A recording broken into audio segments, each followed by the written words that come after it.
Welcome back, everyone. You're tuned in to another episode of Big Questions About the Human Being, Bioscience and Islam in Dialogue. This podcast series brings together scientists, philosophers, educators, and theologians to bridge Islamic and bioscientific perspectives on the human being, what we are, how we came to be, and who we might become. I'm Dr. Aasim Padela, your tour guide as we continue winding our way through some of the deepest questions at the intersection of science and faith. At this, our third stop on the journey, we take on the question that's as old as humanity itself. What makes us human? And in asking it, we'll delve into neuroscience, artificial intelligence, and the most elusive of concepts, the human soul. But before we dive in, a word of caution. You may leave this episode with more questions than answers. Then again, what fun would it be if there were a ready-made answer to what makes us human? So let's begin.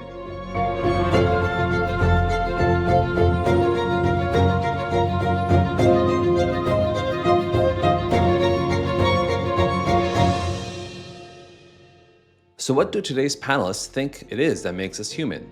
Thought, imagination, language, consciousness, the ability to see very big patterns, fire use, responsive to value, capacity to derive meaning from the world. Those are a lot of ideas, and we will unpack them shortly and take a deep dive into the mysteries of consciousness in a couple of minutes.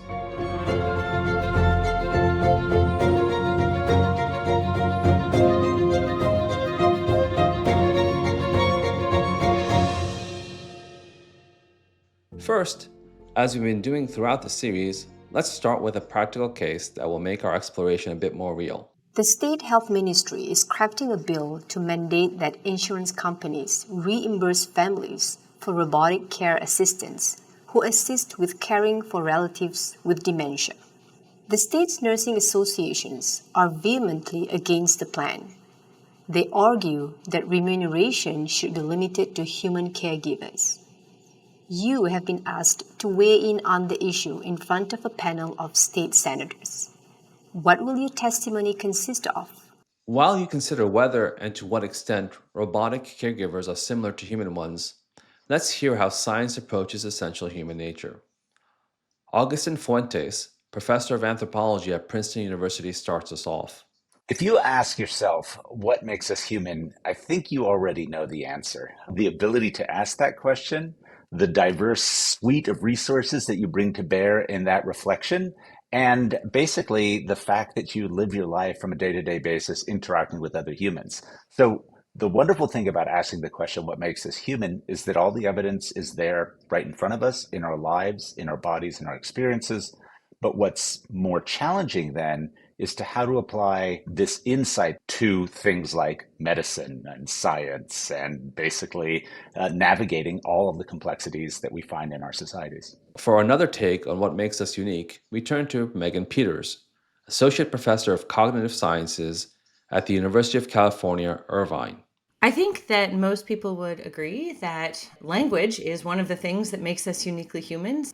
There are multiple schools of thought about the relationship between language and other components that might make us uniquely human.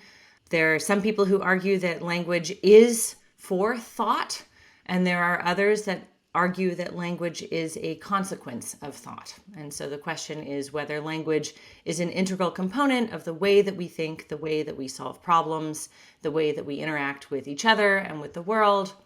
And there are others that say, no, we do all of those other amazing, intelligent things independently of language, and language is just a reflection of the capacities that make us uniquely human.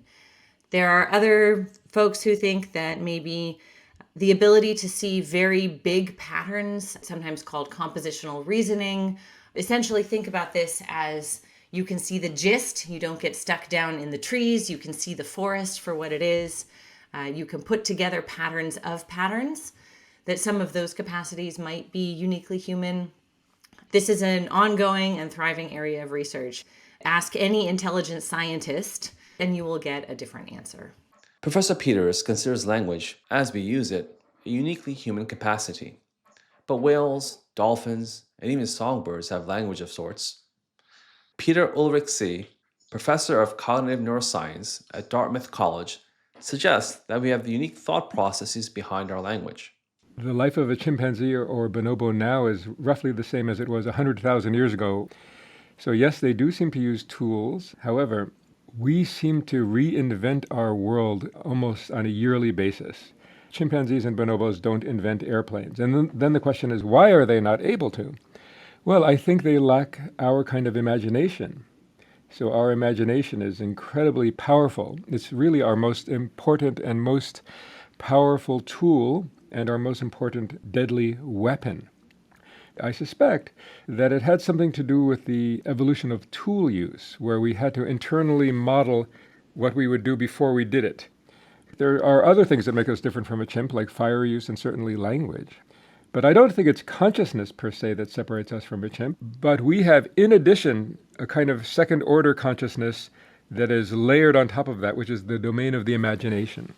Professor Fuentes introduces us to an idea that goes beyond the making of tools and is something about creating shared meaning in things he terms symbolic artifacts. What's even more impressive is this pattern that we see over the last few 100,000 years of earlier human groups coming together around a particular object or even maybe a particular place and working together to assign that place meaning or to sense a meaning from that place. And to have that meaning, that symbolic sense, really affect the way they are in the world, the way they see the world, and the way they see each other. This capacity to insert meaning or derive meaning from the world is a powerful human process. It's interesting to consider the importance of meaning and symbolism that Professor Fuentes ascribes to early human communities. He paints a very different picture than the one we associate with the neo-Darwinian picture of competition for survival of the fittest. One of Charles Darwin's contemporaries, Alfred Lord Tennyson, memorably described nature as red in tooth and claw. But if you look back to the earliest humans trying to survive in a challenging environment, they had small teeth and certainly no claws. So what did they have that enabled them to survive the harsh elements and to secure themselves from predators and ultimately to gather food and build communities? How did they ultimately go beyond the bare necessities of survival to arguably thrive? As you can hear from our experts, when investigating the nature of the human through the bioscientific lens, the evolutionary account of human origin and development is ever present. After episode 2, we are more informed consumers and better equipped to assess this account, so let's not get hung up on it. I would like you to focus on the concepts that are brought to bear to make human beings uniquely human, and the mysteries still present. And despite working from an evolutionary framework, Professor Fuentes argues that it takes more than biology to enable humans to have such complex and even transcendent kinds of thought. If we look at our ancestors, even just a few million years ago, they weren't armed with complex things like language and the technologies that we take for granted, but they did have something really important: each other. The production of complex stone tools, the production and use of fire show us clearly that particularly powerful forms of communication, collaboration, and coordination characterize early humans and made us human today. For humans to have this capacity for transcendence, imagination, creativity, we have to recognize that we are never just biology or just our cultures and histories and philosophies and languages. They're always mutually interfacing and co-shaping one another. Let me give you an example. As you learn a language, as you grow up in a particular society, you not only learn the words and their meanings, but your neurological processes, the ways in which your brain functions, the biochemical and electrical signals, are shaped in particular sets of relations such that it's not just the words you recognize, it's also the kinds of concepts and perceptions that that language and those words and the culture you're in manifest themselves as. So your brain is cultured. So Professor Fuentes is suggesting something about essential human nature that isn't reducible to the physical body or even the physical brain.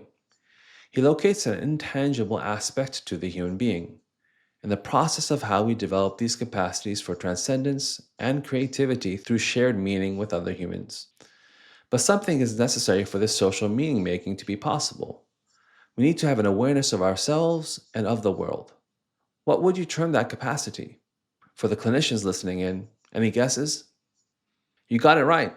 In neuroscience, that something is termed consciousness. Philip Goff, professor of philosophy at Durham University in the UK, offers this simple but elegant definition. I think the standard way in which the term consciousness is used just refers to subjective experience. Your consciousness is just what it's like to be you. But Professor Peters thinks there's more to it than that. Scientists assume that the way that we define consciousness is the same way that everybody else is going to define consciousness, and that's absolutely not true.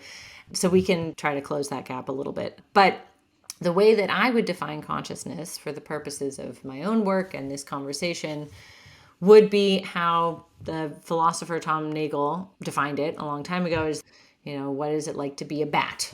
That's the famous essay from the 70s. So it's the subjective nature of our experiences that is over and above our capacity to interact with the world in a meaningful and goal-directed way.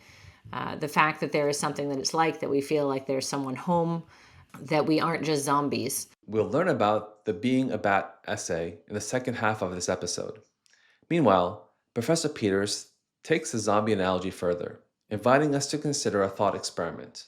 The idea is that some demon comes to you and says, I'll make you a deal. I will give you the thing that you want most in the world. Unlimited wealth, immortality, happiness for everybody that you know. And the only thing that I will ask in exchange is that I will make you a zombie, which is that you outwardly will appear to everybody around you as exactly the same. You will behave exactly the same, but I will turn off the lights in your head. You will just be like a robot, an automaton. There will be nobody home. Would you take the deal? And I think most of us are probably going to say no. Like, you'll never taste food again because you won't be in there. And so that, I think, is the core essence of what I mean by consciousness and what scientists mean by consciousness. There is something that it's like to experience the world. And it's not just behaving, interacting with the environment, driving, eating, learning stuff, all of those things, that there's something more. Professor C builds upon the definitions of consciousness as subjective experiences of ourselves and our world.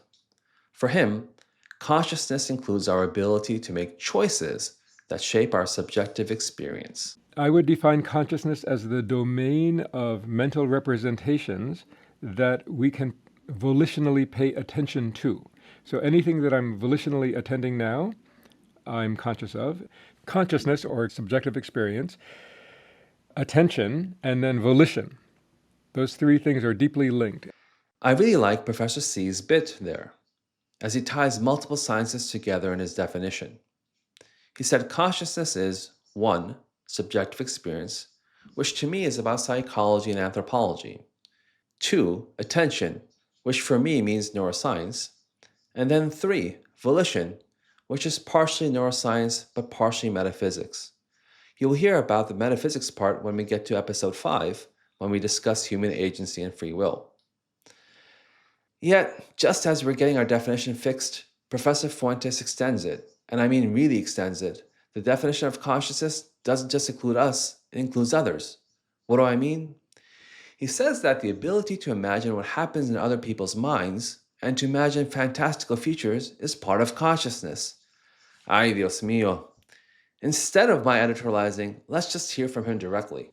Human consciousness is not just about this sort of theory of mind. That is, I know I'm me, I know you're you, but I can put myself in your head because I know enough about what my mind is like to think that you think in the same way.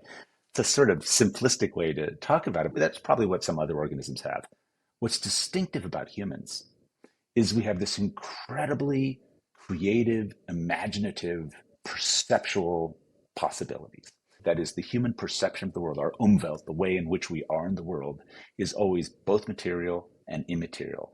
There are very few species, maybe none, that can look at the world, see the way it is, and imagine some other possibility, a possibility that is not there, that is not material, that is not right in front of them or not measurable, and try to make that imagination a material object. That is a truly distinctive human pattern. These are all interesting ideas for understanding consciousness in general and what makes human consciousness unique. And upon hearing these ideas, some of them may seem intuitive to you. However, trying to define what consciousness is poses a problem when viewed only through a bioscientific lens. As our discussants have noted, in order to study consciousness, we must study subjective experience. But I can't make objective measurements of my experience, or indeed of anyone else's experience. Professor C comments on this inherent difficulty. All other forms of science look at things that are objectively measurable and objectively observable. The neurosciences, in addition to having something publicly observable, such as brains and neurons, also has subjective experience. But subjective experience is not publicly observable. And the challenge that this poses to capturing consciousness using the methodologies of science is known in consciousness studies as the hard problem. Professor Peters summarizes. The hard problem, of course, is as defined by Dave Chalmers, the philosopher, that it appears that there's this massive gap between the kinds of experiments and the kinds of information and understanding that we can gain from doing science and this qualitative experience, this something that it's like, this ineffable nature of the fact that there is something that it's like to be you. But why does it feel like something? So that's the hard problem. I think a lot of scientists, including myself, say, I'm just going to continue doing empirical science with the hope that maybe in the future the mystery may unravel. Yet, Professor Goff doesn't think the hard problem will go away. He thinks it's baked into consciousness studies and quite possibly unresolvable. I'm actually not convinced it's a coherent project. I'm not even convinced it makes sense. That might sound like a strange claim to make, but I think very carefully about what physical science is all about. And I would say what physical science is all about is explaining behavior, what stuff does. I think when we're trying to explain consciousness, that's not what we're doing. We're not trying to explain why a system behaves in a certain way. We're trying to explain why it feels a certain way. And I think that's just a very different question. So, if we set aside for a moment the problem of pinning down the elusive something that it's like to be you that characterizes consciousness, what can we learn about how our minds work? Let's try to approach it another way, by considering the kinds of activities that our brains are actually doing. Professor Peters. Our brains are constantly awash in this deluge of information and having to decide, what are the patterns? What does it all mean? What is real? What is noise? What is indicative of what's out there in the world and the actual physical state of the system versus what is something that I just made up in my head or a pattern that I think is there but is not actually there. And this is what we do as scientists, and this is actually what your brain is doing constantly. It's what your brain is doing right now listening to me is, what is the pattern in the information available to you? And is that information and that pattern actually coming from out there in the world versus something that you just hallucinated or made up? So, what I take from this is that we interact with an environment full of noisy, conflicting, and fragmentary data. To cope with this, our brains seem to both seek out patterns to help us make sense of that data, and also to continually assess how well the patterns generated actually correspond to reality. Within the study of consciousness, several approaches have emerged to explain the processes our brain are engaged in to make meaning of our world. One of the main schools of thought right now is that your brain is building these internal models of the world through a combination of what is happening right now, what is the information available to me right now through my sensory organs, and also what has happened in the past. So I have kind of an expectation about the structure of the universe, the structure of my environment, that I can use to fill in gaps when that information is noisy and incomplete. And so this is a very popular framework. It's the Bayesian brain hypothesis, the thought that we build these prior expectations on the basis of our experiences with the world, and that over time those prior expectancies become more and more precise. We build better and better models of what we think is going to happen in the absence of incoming information. And so when that incoming information is noisy or uncertain, it's dark, it's raining, it's foggy, that kind of thing, you use those prior expectations to fill in the gaps. So that's a very standard kind of view about how the brain builds these internal models of the world. What we do then is think about what comes next. What's the layer on top of that to say, okay, I built this model. Is it good? Is it stable? Is that actually what's out there in the world? And so we would call this, instead of just cognition, we would call this a metacognitive capacity, the ability to evaluate, to think about, to self-monitor yourself, your own internal models of the world that you've built. It thus appears that our brains are doing this sort of thing in every waking moment, making up for uncertainty and noisy data by building models and assessing probabilities. So I guess our brains are just epistemic calculators. All right, that was a corny flashback to episode 1, but I hope you recall the discussion about presumptive knowledge and probabilities. Some may say we are hardwired for the process of dealing with uncertainty and filling in the gaps. I think some of our experts are saying that is what makes us human. And some others think it's what produces consciousness itself. However, there are possibly as many theories about consciousness as there are neuroscientists. And most neuroscientists view the physical brain as the ultimate source of consciousness. Professor Peters herself supports a theory called computational functionalism. I'll give you my personal opinion, but I'll also want to acknowledge that this is a fraught area of research and there are a lot of diverging perspectives. My opinion is that I'm a physicalist, I'm a reductionist. I think that the mind is created by the brain. Professor Peters lays out the core principle underpinning her methodological approach in that snippet. A physicalist, reductionist model of consciousness seeks to explain the phenomena of the mind solely through the physical structures and processes of the brain. I tend to find a framework called computational functionalism compelling.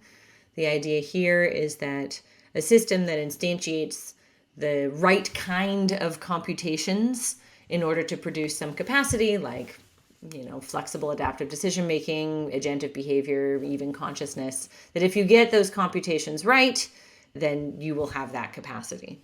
So, the computational functionalism approach, along with other similar theories, use the metaphor of our age, the computer, to explain how the brain might produce consciousness. By the way, the term instantiate that you just heard simply means to be an example of something or to represent something. The idea is that with the correct computations, a human being can have the capacity for making decisions in response to changing stimuli, for acting autonomously to achieve outcomes, and even to have consciousness.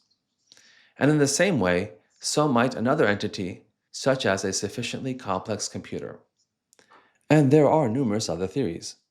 Professor Peters gives us another approach to consciousness prominent in scientific and philosophical debates. Then there's also another physicalist view, which would be the biological chauvinism route, which is that biology is special, not again because it's magical, but because there's something special about biology that no other substrate would be able to actually instantiate the types of processes that are necessary. So this view says that in order to have consciousness, you need to have the biology of a human being, or at least something very much like it. And then you also could have dualism theories where, especially for consciousness, there is something completely outside the physical substrate that is something special and unique and not even like informational in its nature, but something that is completely separable from the physical instantiation. I don't tend to subscribe to those views, but there are some people who do. So dualism rejects physical reductionism. It sees the mind as existing in its own right, not as being a product of the brain. The 17th century philosopher Rene Descartes, who you may have heard of, had a radical and completely dualistic view, and he saw the body and mind as being separate, but interacting with each other. The body is physical, it is matter, while the mind, on this view, has an immaterial or spiritual substance. There are many different types of dualism. The type he has subscribed to is called substance dualism. And later on, we'll hear about property dualism. But before we get on the bandwagon, Descartes has been heavily critiqued from many quarters, both scientific and religious. Professor Peters continues to give us a third approach on consciousness. Then we also have the integrated information theory, which is not computational functionalist in nature. Its introspectively derived axioms come from only internal introspection, that you just think about it and you come up with these axioms, and then they tell you that the right kind of causal structure in a system is going to be necessary and sufficient for explaining the presence and nature of phenomenal experience. I don't find that compelling, but some people do. So, an important way in which the integrated information theory differs from other models of consciousness is in its premise that consciousness exists intrinsically. It is not a product of the brain, nor does it emerge from computational or neural activity. This theory defines consciousness as something that emerges from the processes of information being integrated in a system, and considers a system as conscious if it is characterized by a high level of differentiation and integration. Professor Peters now describes the fourth and final category. And then there's also the components that say, no, all of this is too brain-centric.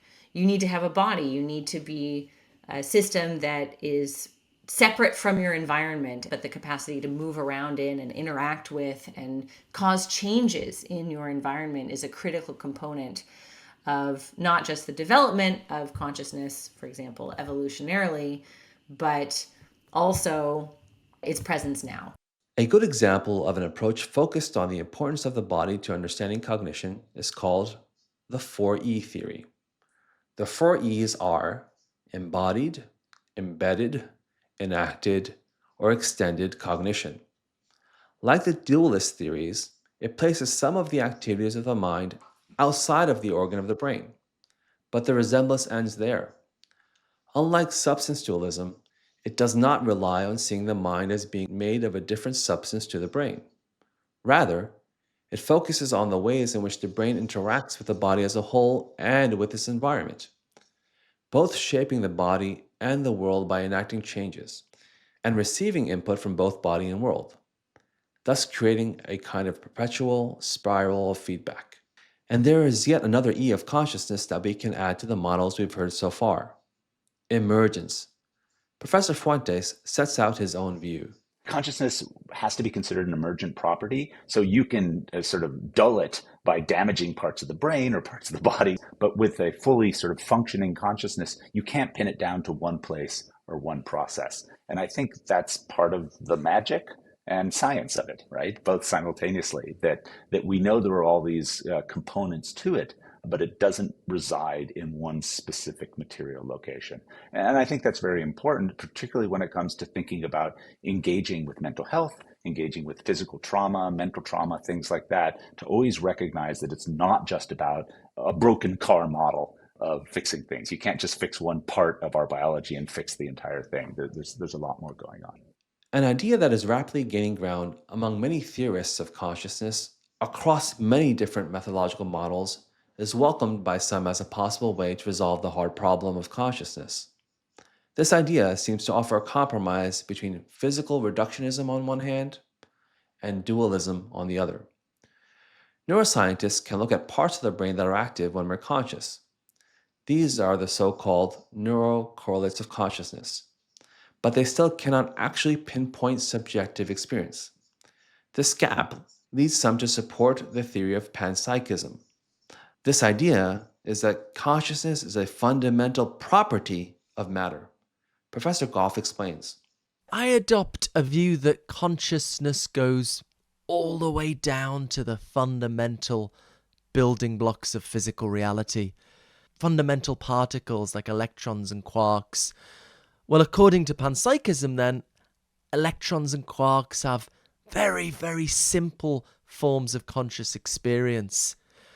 And the very complex experience of the human or animal brain is somehow built up from these more rudimentary forms of consciousness at the level of fundamental physics. So consciousness has been there all along. It was there in the beginning, but in the beginning, consciousness existed in very simple forms, and millions of years of evolution have molded it into the wonderful kind of experiences we human beings enjoy today.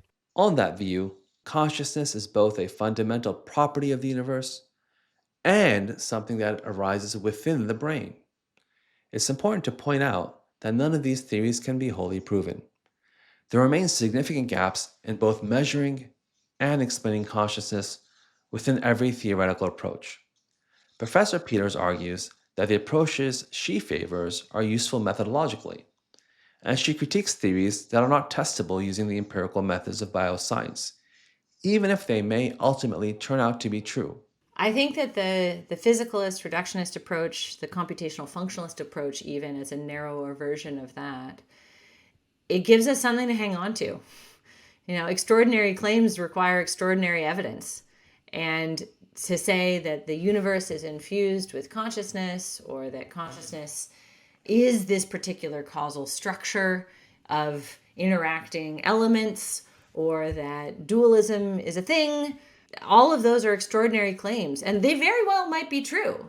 But I don't know how to even go about finding evidence of those. We have consciousness, we know that.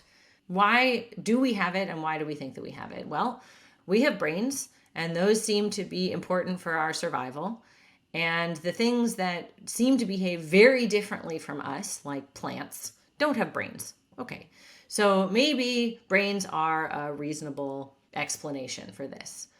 We have heard quite a few theories about consciousness and gotten some sense of how contested this terrain is. Now let's turn to a question that must be on your minds and eventually might even replace them, at least in some dystopian predictions. Can AI tools and technologies replicate or produce consciousness? One of the areas that I'm fielding most questions in is AI, right? Artificial intelligence. Can AI become like the human mind? And my response pretty much uniformly is no, for a couple reasons. One, AI is programmed machines, and human minds are not machines. So I think at one level, we're ahead of ourselves if we think that algorithmic processes, even incredibly adaptive learning algorithmic processes like we see in contemporary AI, will get to sort of do things the way humans do. However, what is amazing is that we're putting more and more information into these AIs. And what we're able to do then, I think, is create these massive information machines, but they don't think. They process, they compare, they engage. They don't imagine the way humans do. And so I don't think we're going to create a machine that thinks like a human. Professor Peters disagrees. If we can produce self-reflection, or metacognition, as she calls it, using computational processes, why can't AI? Metacognition, I don't see as beyond AI capacities even right now. It's just people aren't doing it right. I think part of the reason that we haven't built it into artificial intelligence systems yet is that we don't really know how it works in us. But we do know that to the extent that there is something like metacognition being built into AI systems, that it doesn't work at all like ours does. And part of that is that we don't know exactly how ours works. That's what our group is trying to do, is reverse engineer how that's working. Some of the things we do can be done, perhaps even better, by artificial intelligence, but not all of them.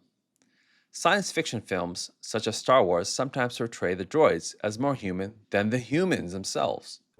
We seem to be made to suffer. It's our lot in life. Where do you think you're going? Well, I'm not going that way. Don't get technical with me. I've just about had enough of you. Go that way. You'll be malfunctioning within a day, you nearsighted scrap pile. Professor Fuentes says that there are still capacities that are uniquely human. Capacities that set humans apart from other intelligent life forms, or even droids. I think one of the most important capacities is the human capacity for belief. That is, humans are able to take all of their lived experience, their input, their visual input, their social input, what they know, what they feel, and they're able to derive or to build ideas, concepts, and they're able to insert themselves wholly and fully, to fall in love with an idea, right, or a perception, and commit to it so that it becomes their reality. That capacity is very, very powerful for our bodies, for our minds, and for our societies. So belief, which is tied into imagination, to creativity, but also to the sort of sense of transcendence, or the knowing that there's more than just the material in human lives. All of those things come together, and I think have to be considered when we talk about what does it mean to be human. So Professor Fuentes both acknowledges the importance of physical processes in our bodies and brains, and rejects the purely reductionist, materialistic accounts. However, He argues that framing debates on consciousness as a polarity of reductionism and dualism can be limiting. Instead, he argues for the importance of incorporating perspectives from different disciplines and bringing these into conversation around what it means to be human. I would not walk a middle ground. I would walk a different ground. As an evolutionary scientist, I ask about what it means to be human, where we come from. I work with theologians who ask the exact same question. What does it mean to be human? Where do we come from? And it turns out we have different ways of explaining, but those ways sometimes overlap. The ideas and thoughts and perceptions can actually sometimes mutually inform one another. And so I think we have to remember that the world is not divided into university departments. The world is there and we experience it. And so bringing the most diverse set of scholars together to ask questions about the human is beneficial. And as every human knows, our bodies matter, but so do what we want to call minds or souls or beliefs. And so to not be in conversation with all of the different people who study those things is a mistake. And the integration of multiple perspectives on these deep questions about the nature of the human being that we've just heard so eloquently described is a core purpose of this podcast series. So now we'll turn to our Muslim thinkers for their reflections on essential human nature.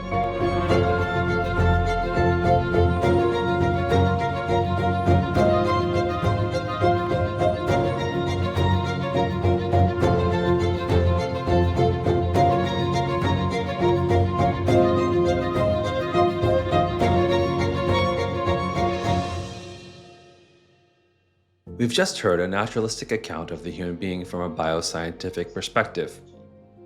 Now, to introduce us to an Islamic perspective on the human being, we're joined by one of our project members, Sheikh Hamza Karamali.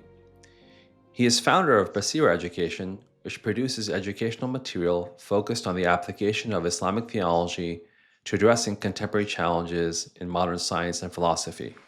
I think that if we look first at how the human being was traditionally understood from within an Islamic framework, which is very similar to the Jewish and Christian frameworks. So in the Quran, the human being is Bani Adam, which is Arabic. So in Hebrew, Ben Adam, it means the son of Adam. And Bani Adam means the children of Adam. So what it means to be a human being is to be a descendant of Adam, who is the first human being. According to the Islamic scholarship, Adam was created directly by God. He was created within the physical universe. He resembles the other animals in this physical universe, but he has an aspect about him that enables him to know and worship God. He was created in paradise, and he was told not to eat from a particular tree. And he was tempted and he was misled by Satan, and he ate from that tree, and as a result of that he came down to earth. And when he came down to earth in the Quranic narrative, he came down in a state of repentance. And God said to him, you and your descendants will live your lives out on earth, and there will come to you messengers from me, reminding you about me, calling you back to me. And whoever follows those messengers shall have no fear, nor shall they grieve. They'll be happy and prosperous in this life, and they'll return to paradise, which is where they were initially created. قُلْنَا اهْبِطُوا مِنْهَا جَمِيعًا فَإِمَّا يَأْتِيَنَّكُم مِّنِّي هُدًى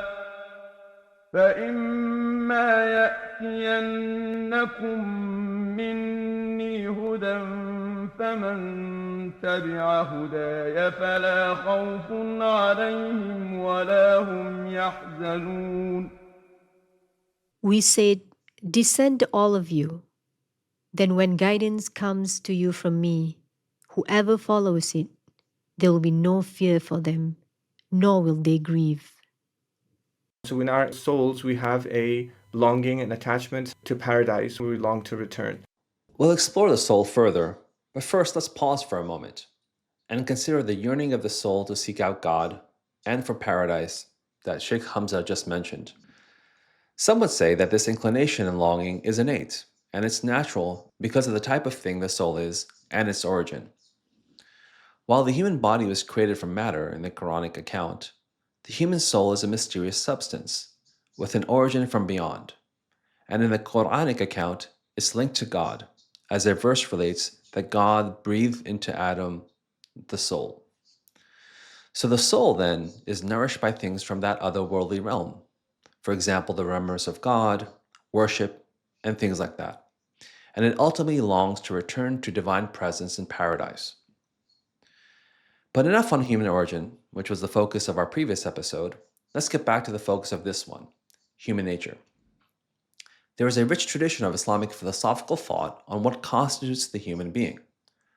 Dr. Maqsood Aftab, also one of our core project members, is chairman of radiology at Ascension Genesis Hospital with a specialization in neuroradiology. He provides some more description on the human being through an Islamic framework and how this corresponds to the bioscientific view.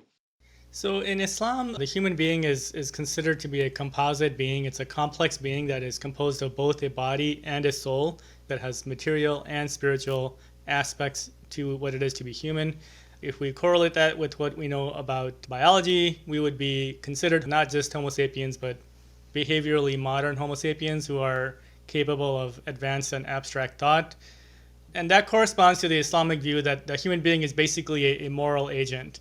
So human beings have certain capabilities of self-awareness and self-reflection that characterizes what it means to be human. So these attributes may sound familiar to you from what we've heard in the first part of this episode. Dr. Aftab puts forward a dualistic model in which we, as human beings, have both material and spiritual aspects. He echoes the capacity for advanced thought and what we've heard previously described as the ability to make mental models. And he points out that these capacities enable us to have moral agency. Not only can we act volitionally, but we can reflect on our actions, thanks to the capacity for self-awareness. This resonates with the view of agency we heard from Professor C. So how unique do these capacities make us? And how do we compare to other intelligent species? There's this idea of sentience, which is the ability to feel pain, to be able to have visual experiences, smell, taste, and so forth. These types are sort of the lower levels of conscious experience we would share with animals. But the ability to do sort of abstract thought, advanced level thinking, things we would call intentionality, to think about something that's not currently present in front of us, and especially when we get into the second order phenomenal consciousness where we're thinking about our thoughts. This is something that's uniquely human. Sheikh Hamza concurs that humans have something that is unique, and that unique thing sets us apart from other living creatures. And this question of human uniqueness provides us an opportunity to do a deep dive into how Islamic thought brings the frameworks of both science and theology to bear on the question of human uniqueness. The view that Muslim scholars they subscribe to is that the evolutionary process is something that we have scientific evidence for, and living things did evolve to reach their present forms. However, we believe in the possibility of miracles. So it's not actually a question of science, but it's a question of whether or not miracles are possible.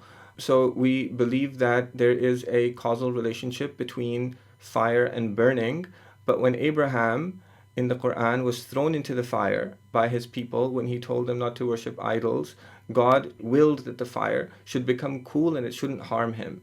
So as a scientist, I'll talk about combustion and oxygen and chemical reactions, and I'll explain that with fire, and that's how everyday life proceeds. But when I come to a miraculous incident, which is described as miraculous in Revelation, it's not claiming that it's anti-scientific, but it's claiming that it's an exception to the general rule. I'll make that exception from this general idea. And so human beings in the Quran are described as a miraculous creation of God. There's a famous verse in the Quran where there was a conversation that the Prophet had with the Christians of his time. And so the verse says that Jesus is like Adam. Jesus was created without father, but Adam was created without father and mother. But the thing to take away from this verse is that Jesus is a miraculous creation. He was the result of a virgin birth, and Adam was also a miraculous creation. So if he's a miraculous creation, then we can affirm the evolutionary account of human beings, but at the same time, affirm that human beings were created miraculously by God with their physical form fitting into the natural world. But there's something else about them that doesn't fit into the natural world. And we experience that. We're not like other creatures. We have a mind, we have a soul. So on an anatomic, on a genetic level, you can maybe make a tree of gradual progression. But if you bring the mind and the soul into the picture, it's not a gradual progression, it's an exponential jump. Sheikh Hamza describes our seemingly inherent ability to know that we have a soul. So Muslim theologians, they would say that the fact that I have a soul is something that I know through introspection. It's not an inference that I need to make. I know I have a soul. Like I'm a soul. Like it's like my pain, my happiness, my pleasure, and my worship and my love of God. It's something that it's not in mass energy and space-time. It's in this thing that is the soul that I feel and I experience. I know it's there. But I can't tell you what it is, but I know it and you know it. It pre-existed our existence in this world, and when we die, it continues to exist. So death is a separation of the body and the soul. The body decays, but the soul remains. So this exponential jump that we heard Sheikh Hamza just describe, from simply higher forms of cognition to the existence of an immortal soul, points us to a difference not just in degree, but in kind. Hence, the unique, miraculous creation of human beings. Dr. Aftab explains that the difference in the way the soul originates in contrast to the material aspects of the human being. It's interesting that the way the Quran describes the soul and the body are a little bit different. So it describes the soul as proceeding from divine command or divine direction, whereas it describes the creation of the rest of the material world as just material creation. So there is this distinction there that's drawn. Just like some of these terminologies from the Quran, nafs, qalb, and ruh, which describe sort of aspects of the human being that are not physical, that are metaphysical. In the Islamic context, there is no definitive agreement on what the characteristics of the soul are. But the soul is definitively a part of what it means to be human, and whether it's ontologically a physical substance or a metaphysical or immaterial substance is open for debate and disagreement within the Islamic theological tradition. So there's various words that the Quran will use to talk about the nature of the self. And among these words are qalb, like the heart, aql, intellect, nafs, the self, and ruh, which is the soul. And all of these words are describing different aspects of what it means to be human, this inner life of the human being. But we also have the ability to self-correct ourselves and to be able to self-discipline and say, I'm not going to do that. That is what's uniquely human. And in the philosophy, we would call that sort of second-order phenomenal consciousness. So not only do we have the ability to think and to feel, but we also have the ability to think about our thoughts and to change our thoughts. And it is that sort of self-discipline and building of character that forms the basis for the Islamic moral agent, that forms the basis for human judgment in the next life. So it's very essential in Islam for that inner life to be present within the human being. And we will investigate this idea of our ability to not only reflect on our thoughts, but to change our thoughts and to cultivate self-restraint in episode 5, when we talk about free will and determinism. Returning to the nature of the soul, Sheikh Hamza expands on the religious importance of the soul as a quality of our inner life, and on the Quranic account of how the soul is acquired by an individual living form. And indeed, the soul is the quality that conveys human beingness to that living form. The soul is not just about experience, it's about loving God. It's about being a generous person. It's about having mercy and developing yourself as a human being, developing the soul. And that is what was given to Adam. And the soul is something that is breathed in. So there's a verse of the Quran where God says, وَيَسْأَلُونَكَ عَنِ الرُّوحِ. He tells the Prophet that they ask you about the soul. قُلِ الرُّوحُ مِنْ أَمْرِ رَبِّي. Say, the soul is from the amr of my Lord. Meaning that the soul is something that is directly created by God. فإذا سويته ونفخت فيه من روحي فقعوا له ساجدين. When I have fashioned him and breathed my spirit into him, bow down before him. And so the soul didn't come about as a result of the parents. Our physical body came about as a result of our parents, but then at a particular stage in our human development, in the womb of the mother, an angel is sent. And at that stage, the soul, which pre-existed the human body, which was created directly by God, is breathed in to the human being. That's when you become a human being. Another meaning of this verse is that it's from the affair of my Lord. It means that we cannot understand, we cannot grasp completely what it is, we can't describe it in words, even though we know it intimately, because it's who we are. It's our identity. ويسألونك عن الروح قل الروح من أمر ربي وما أوتيتم من العلم إلا قليلا. And they ask you, O Prophet, about the Spirit. Say, the Spirit is part of my Lord's domain. You have only been given a little knowledge. So we have heard about the soul being composed of different stuff, and its uniqueness giving human beings their own uniqueness. By the way, we'll talk about human uniqueness more clearly in episode 6 when we discuss extraterrestrial intelligent life. However, in this episode, I want to underscore that the revelatory account asks us to be epistemically humble, that we know little about the nature of the soul, and so while we can investigate what it might be, we should recognize that its reality is not fully within our grasp. We are limited human beings. Importantly, Dr. Aftab is careful to point out that the divine command or direction doesn't negate the workings of or the understandings provided by scientific modes of inquiry. We would say that the Islamic framework would allow for the working of science as guaranteed by God. So in other words, all naturally existing phenomenon should be explainable by human rationality and empirical research.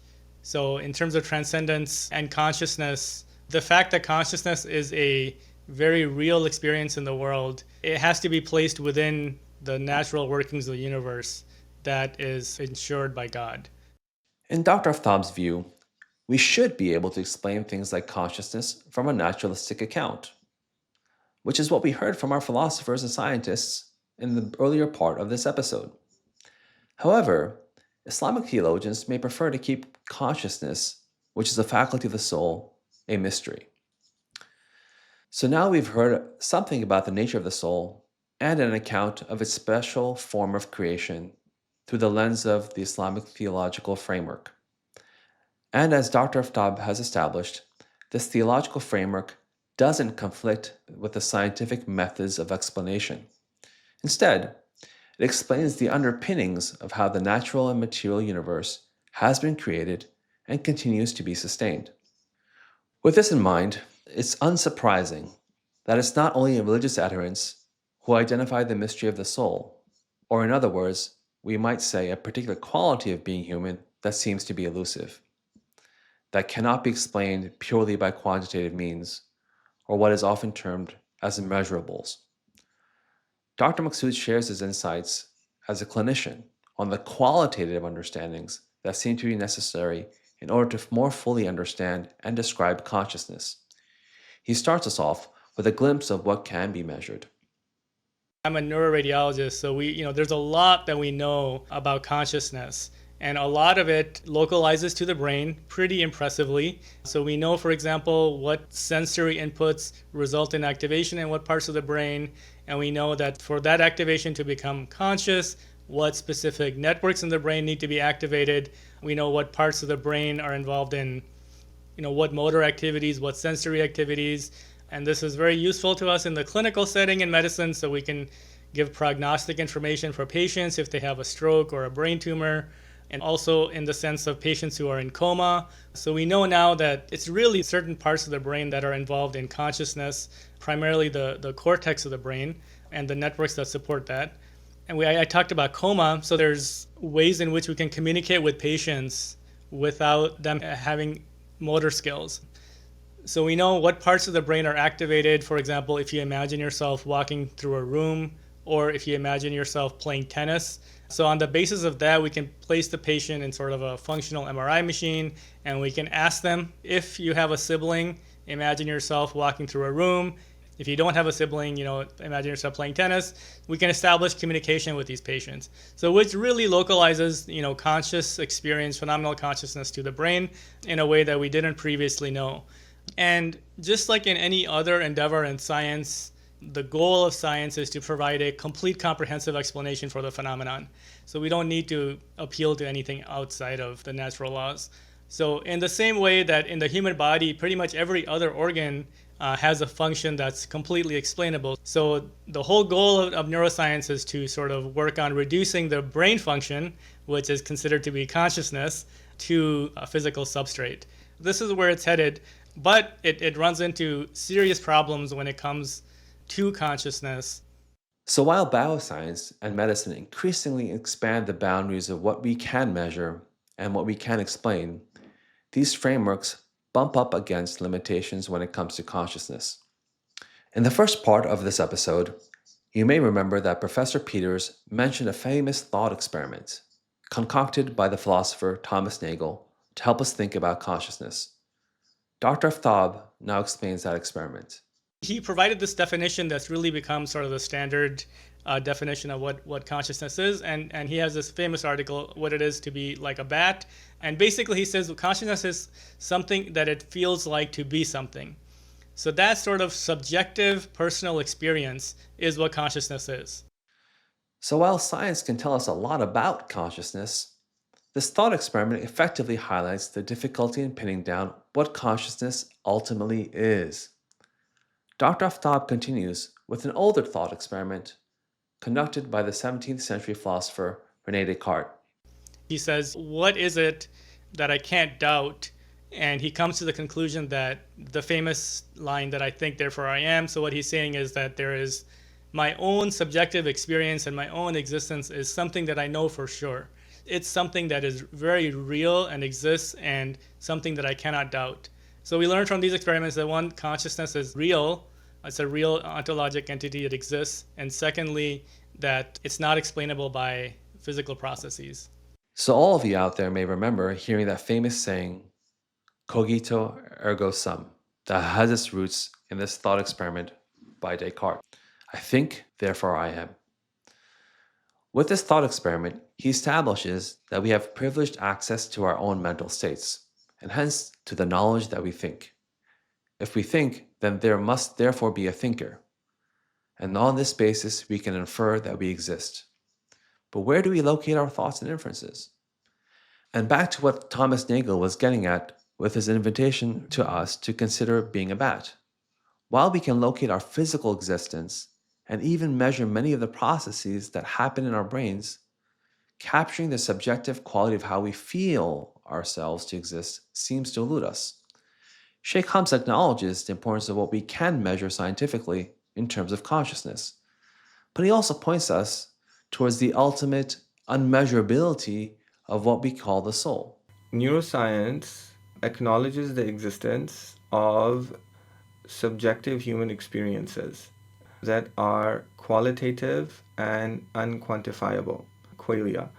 And it seeks to ground those experiences in natural scientific explanations and in the brain.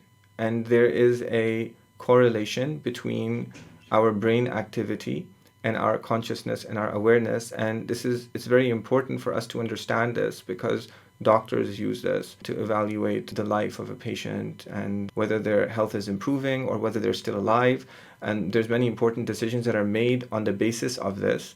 But is this a description of what consciousness is, or is it a description of physical phenomena that coincide with the experience of consciousness? That's a deeper metaphysical question. So from an Islamic perspective, consciousness, it's an experience, it's an attribute, it's a phenomenon that's located in the soul. And moreover, he tells us the soul has an ultimate purpose far beyond the level of mere physical survival. There's another aspect of the human soul that I think that neuroscience doesn't even come close to. Because if the purpose of the human soul is to be a human being, so there's a line of poetry that's famously cited by Muslims. They say that, "O servant of your physical body."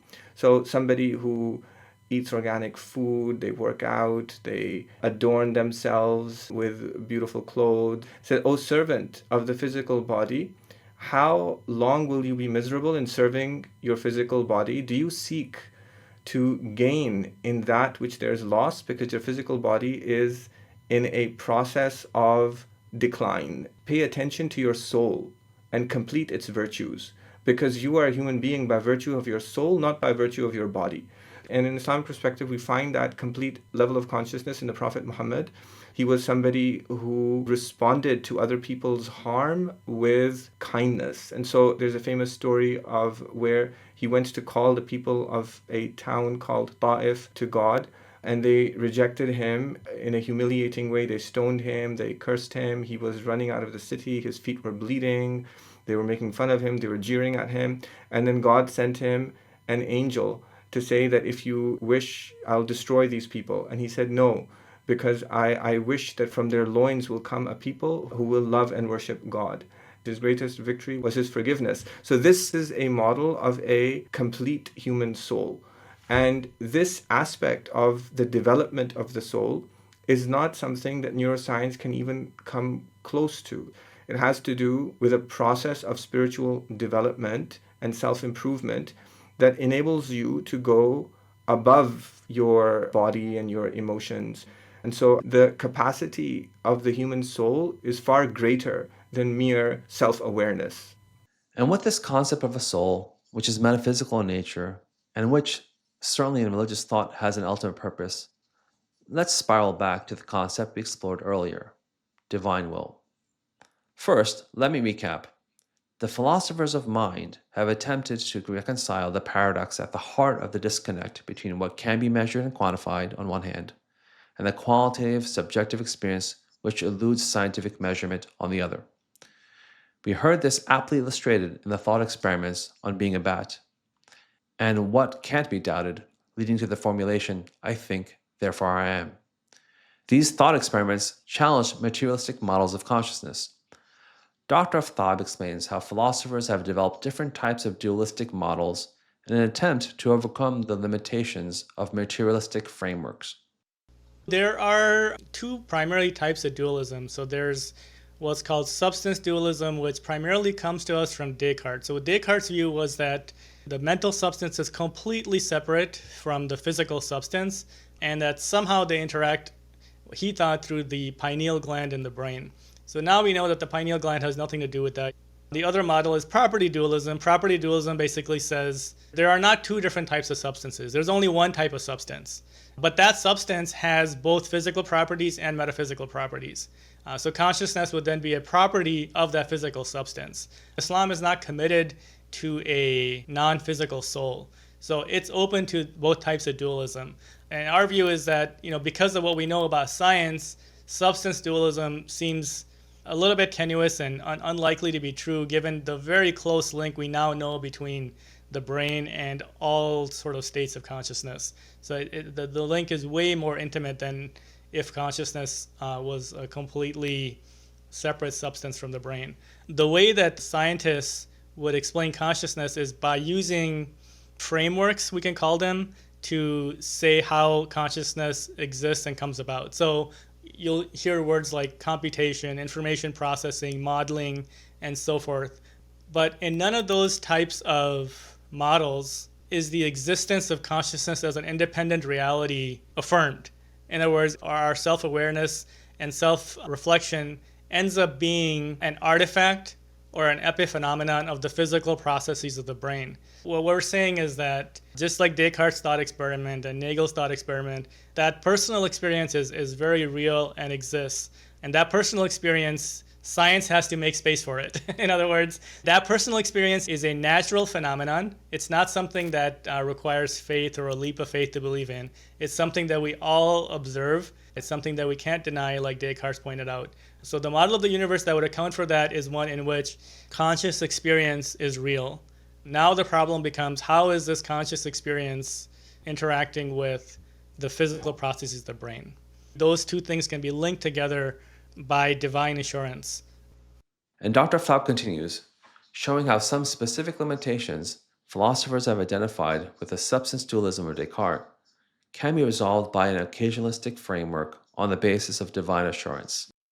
One of the main schools of Islamic theology, which is Ash'ari theology or Maturidi theology, is based on this idea of occasionalism, which is the idea that all laws of nature are secured by divine command and divine will at every single moment.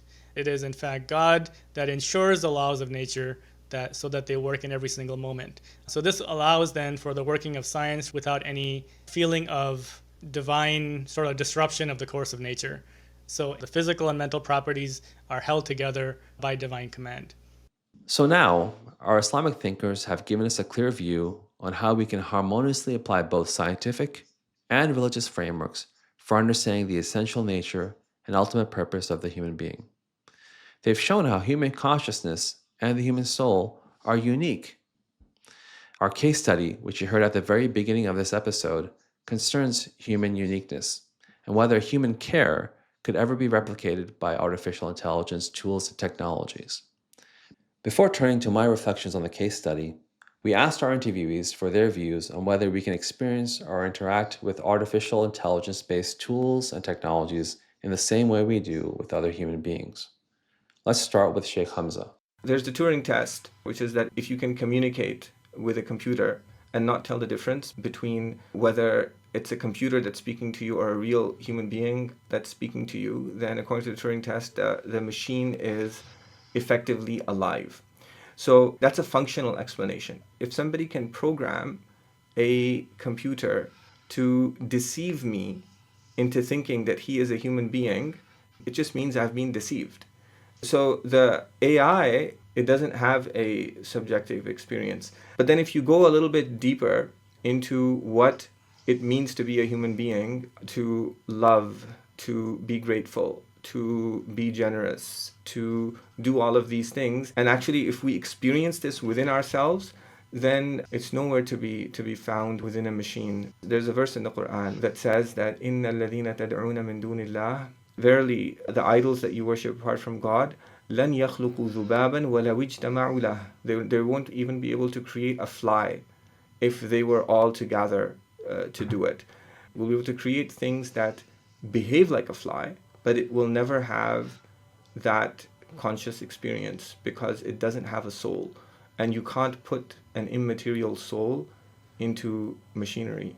Sheikh Hamza concedes, however, that he wouldn't rule out the possibility of AI being endowed with consciousness. When we asked him whether God would put a soul into that machine, he said, yes, he could. Yeah, through his omnipotence, he could. So it is possible. And in that sense, his ensouling us is like that. Because if you say that our physical bodies can be explained by science, then in effect, from that perspective, we are like machines.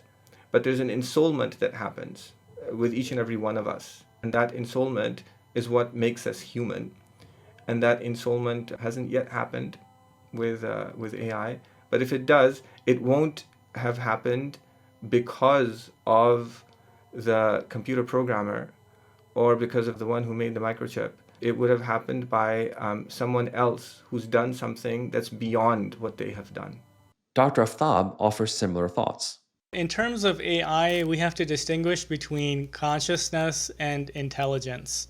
Intelligence is the ability to perform a process or an action.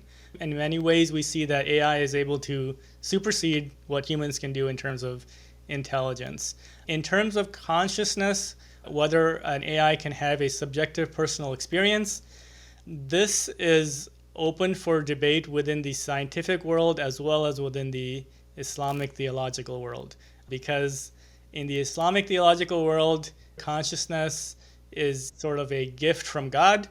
And because AI is a new technology, we don't know what the divine, in Arabic they use the word ada, what divine custom will be with regards to these advanced artificial intelligence agents. So in this regard, I have to give credit to my co-author on the chapter, Dr. Nazif, who is an expert on Islamic theology and has done a lot of work in this field.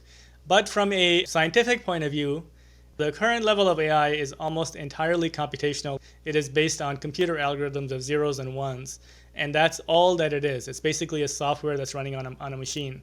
With these thoughts on the limitations and possibilities of AI in mind, here's what our Muslim thinkers had to say on the case study. Let me remind you what the case was about. You're a medical expert testifying before state officials who are deciding whether insurance companies should be required to reimburse robotic care assistance for patients with dementia.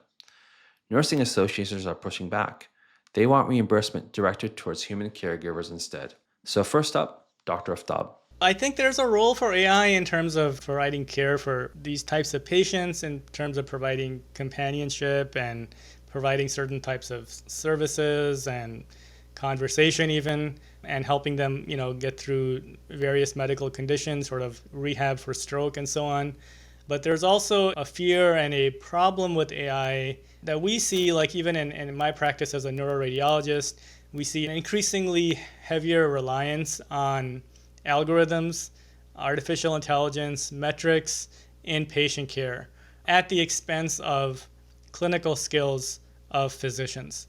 And in medical school, there's a lot of emphasis on not only the empirical aspect of medicine, but also the socioeconomic aspects, the psychological and the psychiatric aspects of medicine.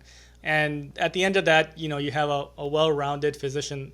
And when they see a patient, they can access a lot of things that an algorithm might not be able to assess.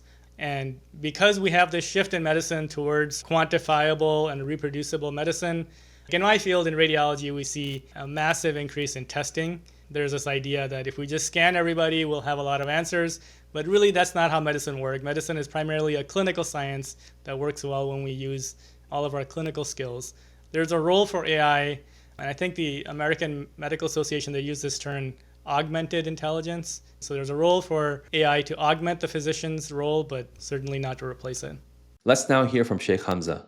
I have a friend, and he had this business idea, and he told one of my teachers, there are these old people, nobody's taking care of them, and so I'll just make robots that will serve them and take care of everything. And my teacher, he's a very hospitable person, and you can knock on his door at any time. He'll always say, welcome, you have a meal, you have a place to stay. And he was horrified. I think that shows how far removed we've become from our own humanity. I mean, we need to take care of the elderly. We need to talk to them. We need to give them company. We need to ask them how they're doing. We need to give them human care, which is beyond the touch. We have to have mercy.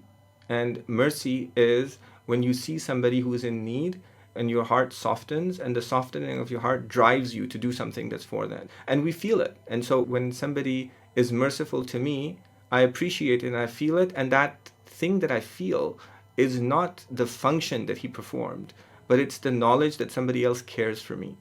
One of the problems with technology is that we can delude ourselves into saying that, I don't need to care about somebody else because I'll just make a machine that does what's needed. But no, it's irreplaceable. And Sheikh Hamza adds the point that by focusing on using AI to care for our elders, we ourselves might miss out on the opportunity for our own spiritual development. This is children taking care of their parents and honoring them when they grow old and being patient with their irritability and their difficulties. It's mentioned in the Quran as the second most important duty up after worshiping God. We need to see this not that it's a duty or a chore, but it's an honor and it helps us grow. And so when we do this, we think that we're caring about somebody else. But the act of showing mercy to somebody else, it helps us grow and become better people. And I don't think that you can ever train artificial intelligence to do that. Well, we're now near the final moments of the episode. What a fascinating conversation we've had, touching on consciousness, sentience, artificial intelligence, and the soul. The interplay between these concepts is nothing short of captivating. I certainly learned a lot. And if I'm being honest, I now have even more questions than I began with. But alas, we're nearly out of time. So let's return to the case and my reflections upon it. The case is in effect a policy question, and our discussants still tackle this specific scenario in that way. Still, I wonder what you thought. I would argue that robotic care assistants are not the same as human caregivers.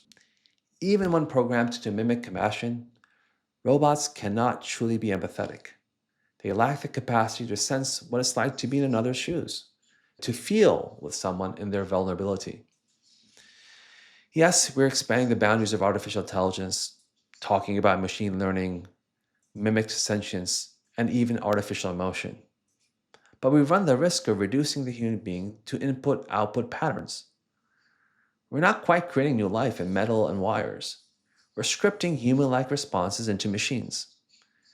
There's certainly a large difference between acting as if one cares and actually caring. If human beings were just biological machines reacting to stimuli, perhaps code and circuits could count as kin.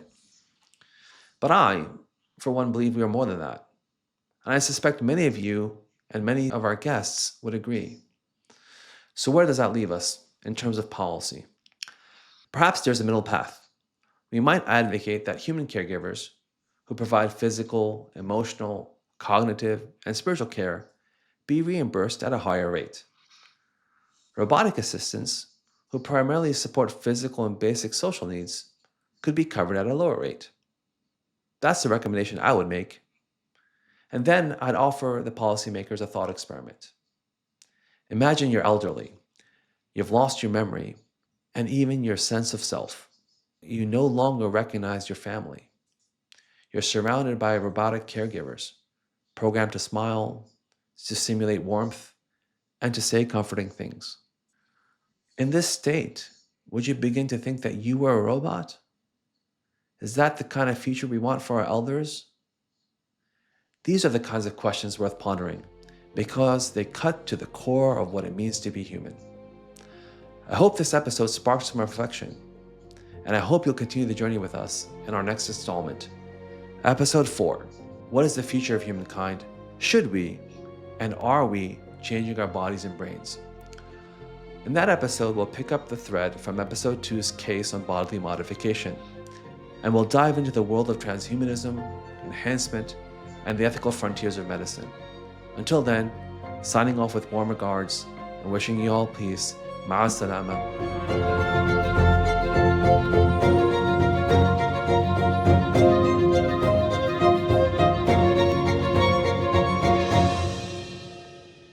Big Questions About the Human Being, Bioscience and Islam in Dialogue was presented by me, Dr. Aasim Padela, with Dr. Rawda Yunus. Muaz Masood, Muhammad Darsha, and their team from Acamedia Global and EMC Media LLC were consultants and dissemination partners. We would like to thank all of the discussants for giving their time and scholarship so generously. This podcast was supported by the John Templeton Foundation and hosted by the Initiative on Islam and Medicine and the Medical College of Wisconsin. The producers are Kirsten Dwight and Martin Redfern, and this was a Beacon Hill production. For more details about this podcast and about the project in general, please visit medicineandislam.org.